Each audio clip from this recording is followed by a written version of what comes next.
মৃতপ্রায় হারিধোয়া নদীকে দূষণমুক্ত করতে পরিচ্ছন্নতা কার্যক্রম শুরু করেছে নরসিংদী জেলা প্রশাসন। সদরের ভেলানগর ও শিবপুর উপজেলার কারারচরে ৬০০ শ্রমিক নিয়ে পরিচ্ছন্নতা কার্যক্রম শুরু হয়। পর্যায়ক্রমে আরও নদী দূষণমুক্ত করা হবে বলে প্রশাসনের পক্ষ থেকে জানানো হয়েছে। মোবারক হোসেনের তথ্য ও ছবিতে প্রতিবেদন। চলছে কচুরিপানা পরিষ্কার। এই দৃশ্য নরসিংদীর ঐতিহ্যবাহী হারিধোয়া নদীর। সরকারের সদিচ্ছার প্রেক্ষিতে অন্তত একটি নদী হলেও উদ্ধার কার্যক্রমের অংশ হিসেবে নদী দূষণমুক্ত করতে এই উদ্যোগ নিয়েছে প্রশাসন।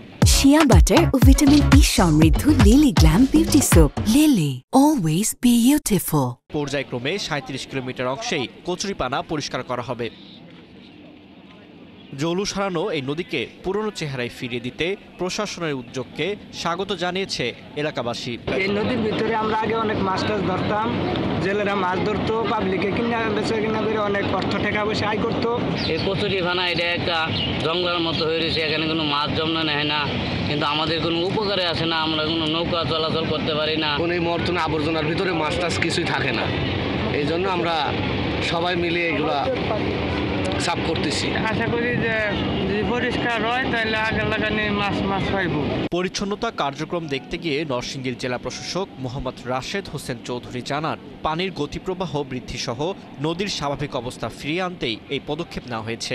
তবে নদীকে দূষণমুক্ত রাখতে জনসাধারণের সহযোগিতাও দরকার। পরিবেশ সংরক্ষণের জন্য আমরা এই যে সমস্ত ইন্ডাস্ট্রি আছে পাশে, যারা তাদের ইন্ডাস্ট্রিয়াল ওয়েস্টগুলো এই নদীতে ডাম্পিং করছে, পাশাপাশি আমাদের লোকালয়ের মানুষজন তারাও তো নদীটাকে একটা ড্রেনে পরিণত করেছে। আমাদের অনেকেই আমরা নদী যে একটা জীবিত শক্তি সেটা ভুলে গিয়েছি, সেই জীবনটাকে আমরা ফিরিয়ে আনতে চাই।